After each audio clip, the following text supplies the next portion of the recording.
6 p.m. in Tico, that's in the Fako division of the southwest region of Cameroon. Same time in Douala, Cameroon's economic capital city. Ladies and gentlemen, thanks for joining us on our primetime newscast on Equinoxe television. We're live from Douala, Cameroon's economic capital city. It is with me, for me, I'm Sean Sander. In our top stories tonight, an eviction horror rocks the city of Douala.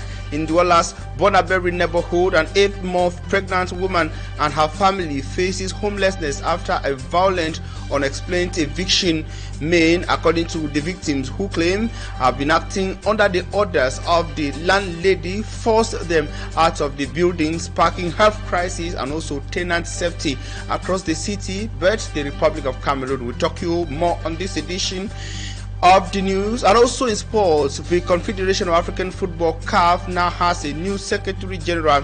His appointment comes after Veron Mesengo's Omba stepped down from his position of the Secretary General of the football institution across the African continent. The officialization of this information was made public during an important meeting of CAF officials that held in the Egyptian capital, Cairo.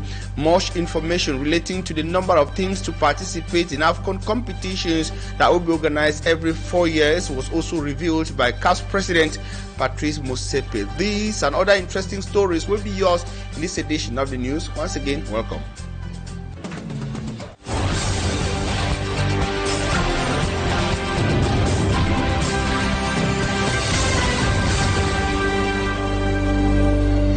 The right choice to be informed by the best of television network across Cameroon and the Central African sub-region. It is with me, for me, I'm Sean Sander, and this is the primetime newscast on Equinoxe television. We are live from Douala, Cameroon's economic capital city, Equinoxe Central News Desk. Now we're starting with human interest tonight to say that in Cameroon's conflict-hit northwest region, isolation is costing lives in ways beyond what bullets have so far done within the crisis. In Nous, one of the villages of Widikum subdivision, that's in the Momo division of the region, a commercial bike rider has died on the roads. Residents say that has long been abandoned by key officials, especially stakeholders in Cameroon. His death is now exposing what officials say is the dangerous abandonment of projects in several localities of the English-speaking region. Mbustela has more from Bamenda. For the people of Awi, this road is the only way in and out. It is the route to markets, health centers and neighboring villages, but it is also the road that killed Tayo, better known as Shapiro. The body of the commercial bike rider was discovered on Saturday, March 28, after his motorcycle reportedly lost control on the rough stretch leading into the village. Local residents say the bike toppled and trapped him beneath it. With no one nearby to help, he died before assistance could arrive.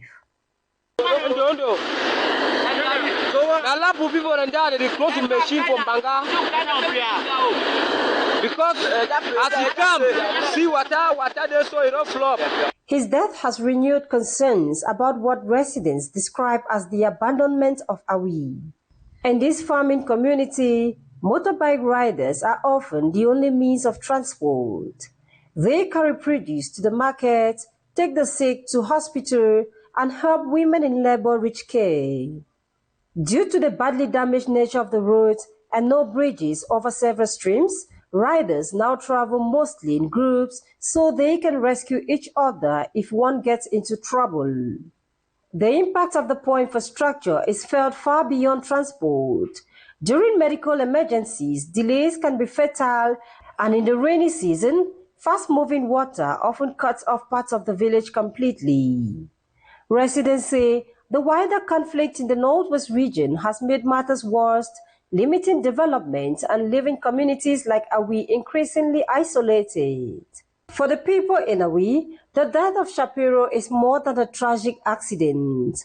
They are calling on their local elected officials to look their way, as isolation is no longer just an inconvenience, but it is costing their lives. And on to this developing crisis, that which is raising questions about tenant safety across the city of Douala, but also the Republic of Cameroon. We told you that an 8-month pregnant woman, her younger sister, and her 2 children have been left homeless in Douala following a violent and unexplained eviction in the Ngwele neighborhood of Bonaberry, that's in the Douala 4 municipality. Benue Richard, who says she has been up to date with her rent, says that they were forced out by unidentified individuals claiming to be acting on the instructions of the landlady, an incident that triggered a medical emergency but also raising concerns about the safety of tenants. Our reporter Equinoxe has more in the following report.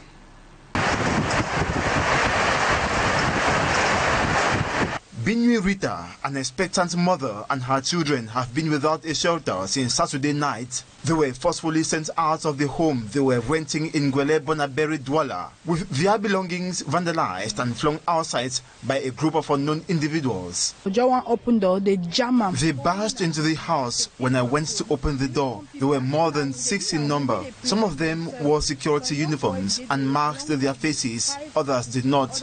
They refused to present themselves when I asked. Some of them no wear uniform, some of them mask them face, some of them no mask them face.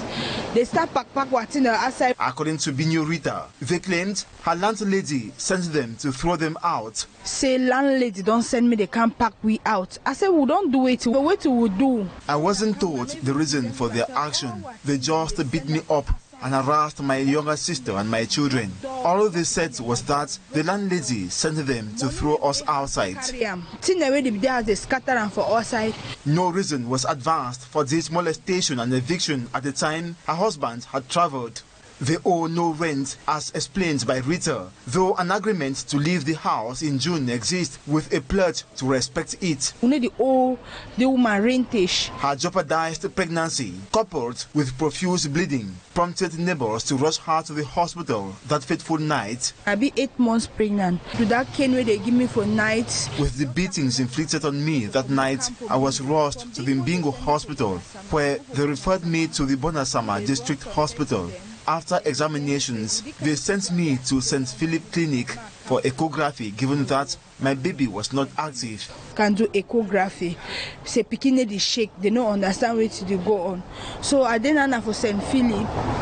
As she gradually stabilizes, her mind is still troubled by the unexpected traumatic incident that not only affected her health, but left them stranded and their belongings exposed to rainfall. I don't know state for any of my teen them. My picking them, I don't know who side they don't go. Rain on for all the teen and TV.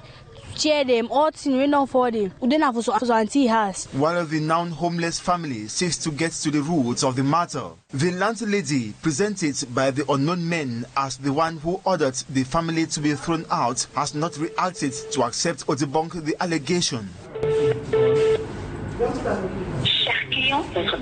Efforts to contact her to know if she ordered the men to throw her tenants out of the house and for what reason went in vain. Contacting the caretaker of the house, who was also signatory to the agreement, he says he has no idea why the landlady ordered men to throw her tenants out instead of considering the pregnant woman's condition. Whatever the case, the reaction of the accused landlady is awaited.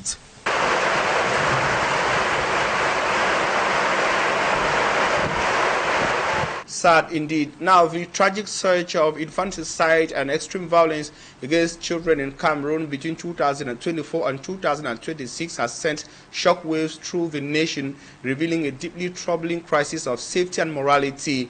From the heartbreaking case of Ofi and Matisse to the recent horror involving Divine Grace and baby Amelie, these cases highlight a devastating intersection of psychological distress, community silence, and judicial delays. Law Maniero has details in the following report.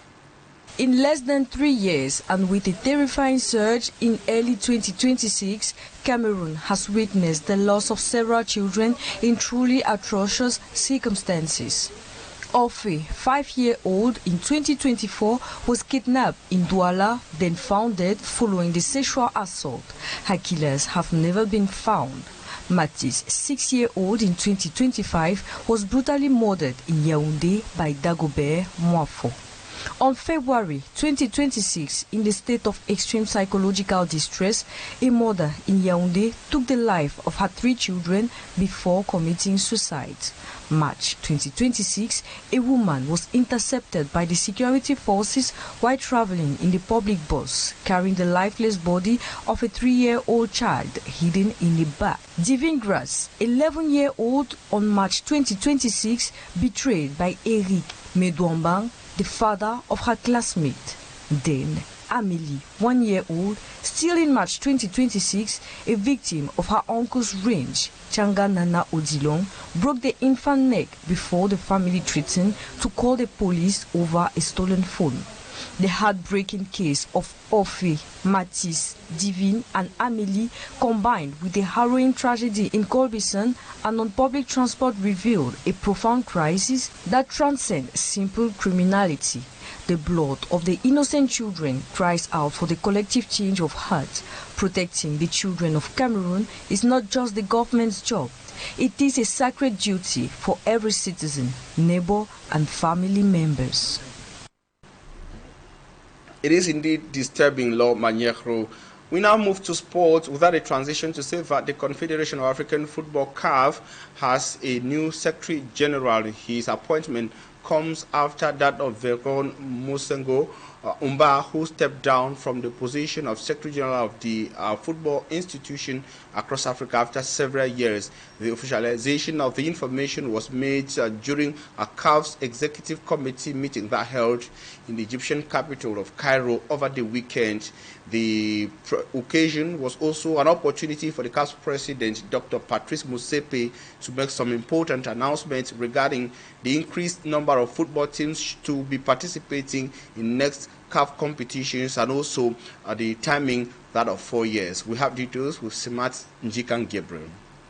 Samson Adamu is now the acting Secretary General of the Confederation of African Football (CAF). The former CAF Director of Competitions replaced Veron Mosengo Umba. Samson Adamu is the first Nigerian in 69 years to hold this ranking position. As the acting Secretary General of CAF, Samson Adamu will oversee the day-to-day operations and manage the strategic directions of CAF's administrative structure. On the other hand, the Congolese Swiss football administrator Veron Mosengo Umba was appointed in 2021 and tendered his resignation on March 29, 2026, amid the fallout from the decision to strip Senegal of the 2025 AFCON title and pressure over his continued stay in office beyond retirement rules. His tenure faced criticism over the governance of AFCON, including the last-minute postponement of women's tournament. It was during the CAF Executive Committee meeting that held in Cairo, Egypt, that the information about the changes were made official. In the course of CAF Executive Committee meeting, it was announced that the Court of Arbitration for Sports is already on the delayed AFCON final saga, and CAF is set to respect the decisions. What happened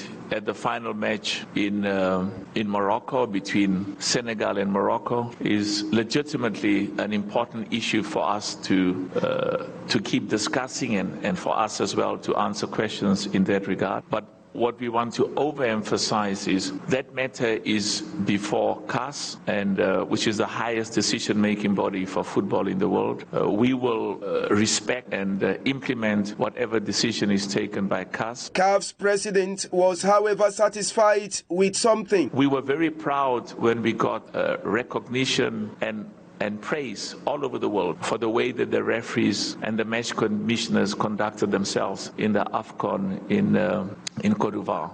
The CAF Executive Committee meeting was also an opportunity for the officials to announce the increase in numbers. Every 4 years we will have what you currently call the AFCON, and the difference there is that the AFCON will have 28 nations rather than the current 24. So the commitment we've made of having world-class football on the African continent with the best African players from every year from all over the world will proceed. Meanwhile, the CAF Nations League will be played every 2 years.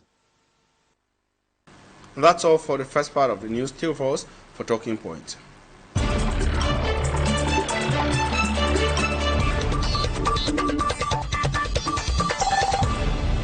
Welcome back to Talking Points. Tonight we are going to be talking the World Trade Organization's Conference of Ministers that just ended in Cameroon's political capital city, Yaoundé. It brought together delegates and economic stakeholders from across the globe. And joining us tonight is an economic operator, a well-known civil society actor, Pascal FOMENKONG, who is somewhere in the Douala 5 municipality.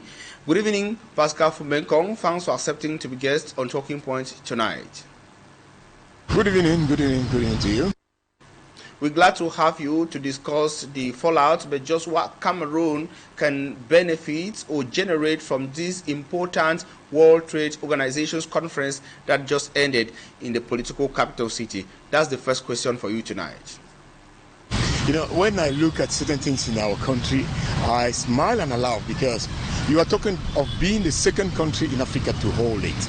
And, you know, talking of the CM14 that just went through between the 26th and the 29th. Wow, Cameroon, there are so many reasons where we have to hold to know that Cameroon is a great country. Our country is a big country. I usually say that we have the most beautiful country probably in the world. Or not say probably, certainly in the world. It's us Cameroonians that do not see, but others are saying it.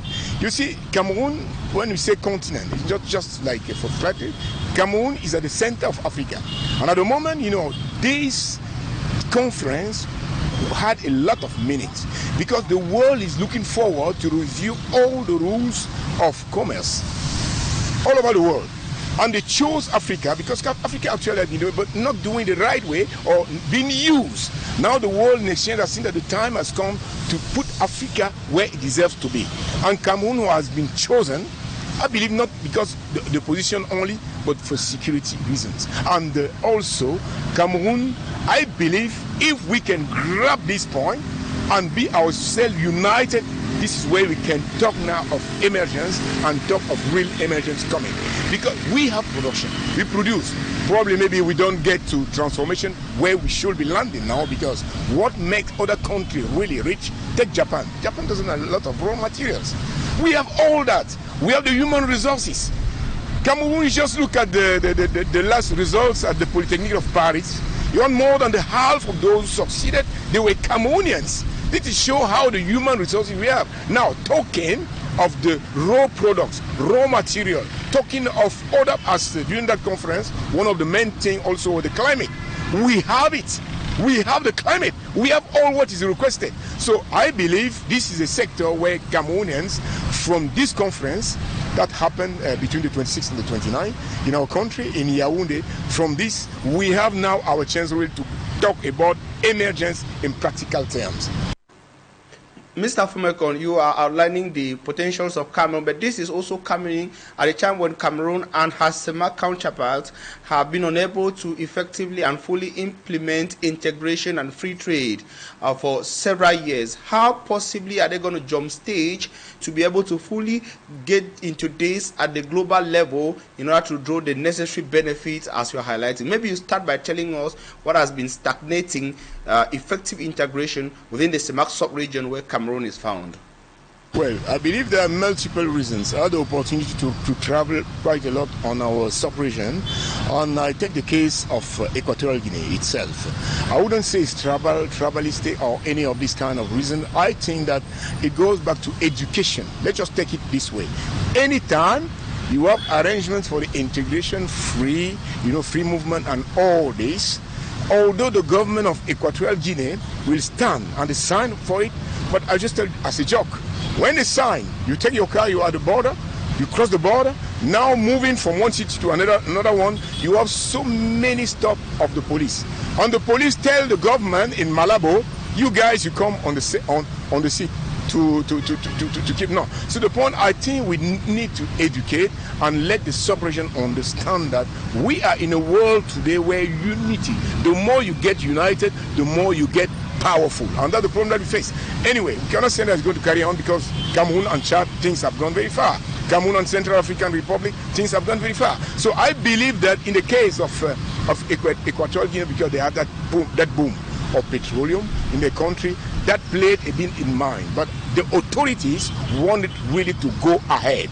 So I believe that with time, with education, the word here is education, to educate masses and tell them that we need to be united to go ahead in this new multipolar world. That's what I think we have to do. That's the problem.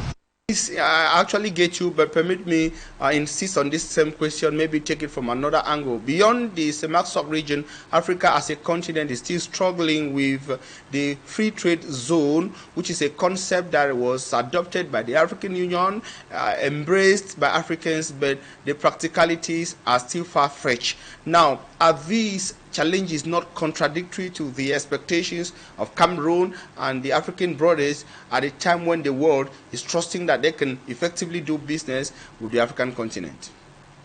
I will tell you something. We have to be patient. I think that we want to get the things too fast. Think about Europe. Up to today, you have Great Britain, which aside, the Schengen, other countries, but England and the Great Britain, they are aside. I believe they need to put time in this kind of thing to see them go ahead. That's my only way of saying it, while educating the masses. We put time, we put patience, and we have programs, you guys, like on television or on all these, you show all the advantages if a Congolese or an Equatorial Guinea guy, he can leave and come here for his treatment, or what they can do on business, because that's the real problem. Business, you have things that are produced only in Cameroon, but if you want to get them to Congo, it's like you have secondary reasons, tribalism. We need to be patient while educating the masses, because the masses are the one doing the business and the masses are the one benefiting. If you just keep it at the level of the authorities, the ministers and all our conferences, where it's only high-level authorities that sit and it wouldn't work. We need to educate masses. Now, as a well-known economic operator, now tell me, what are these aspects of the global economy on which Cameroon and the African continent can capitalize in order to have a powerful bargaining power on the global stage, especially within the context of this multipolar world? Should Africa rather just stay behind and maybe get what others will qualify as some sort of pity from the global giants in terms of the economy? That word pity.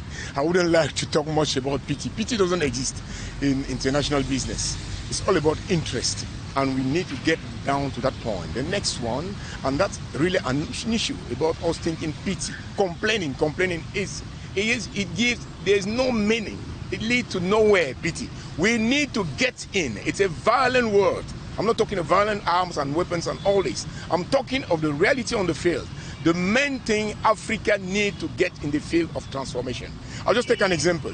Take a cup of coffee that you want to drink. That cup of coffee is probably 20, if not more, times the value that the farmer that grew it put his crop in the market. Take the banana, like Cameroon banana is so much wanted all over the world. The same issue on all these. So the basic thing to do is transformation. We need to transform our products. There have been things that have been said and all.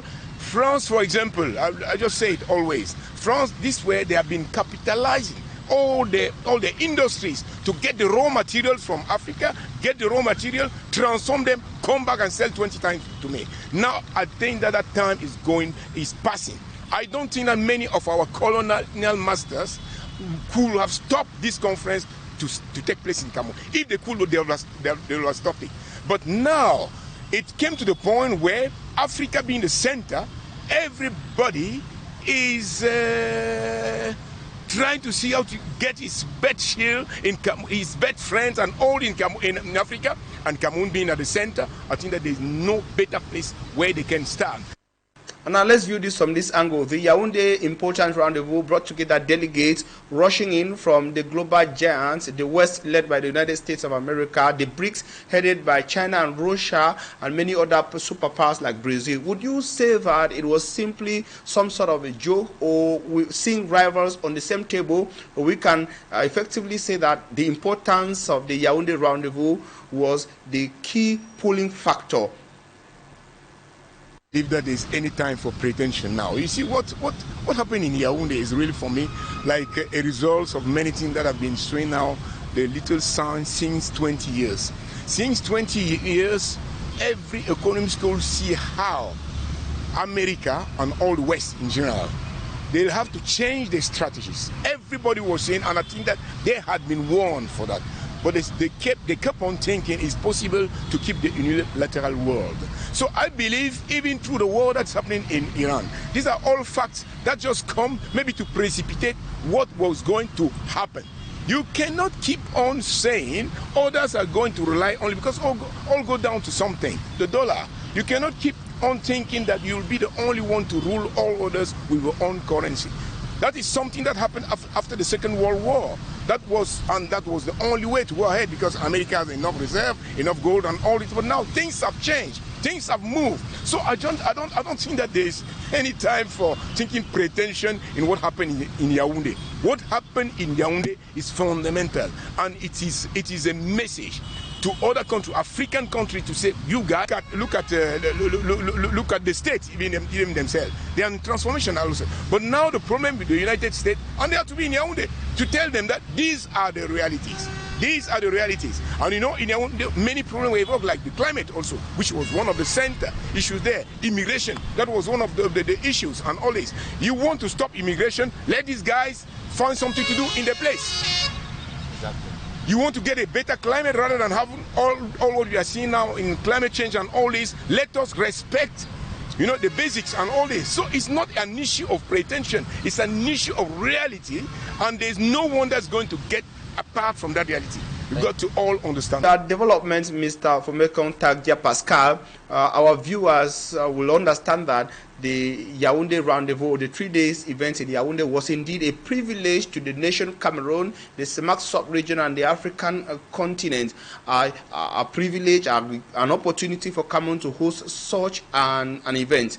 Now, the question, as we take a leave of you, is this: what in your mind plays in favor of Cameroon to then have that unique privilege? For me, there are not many answers.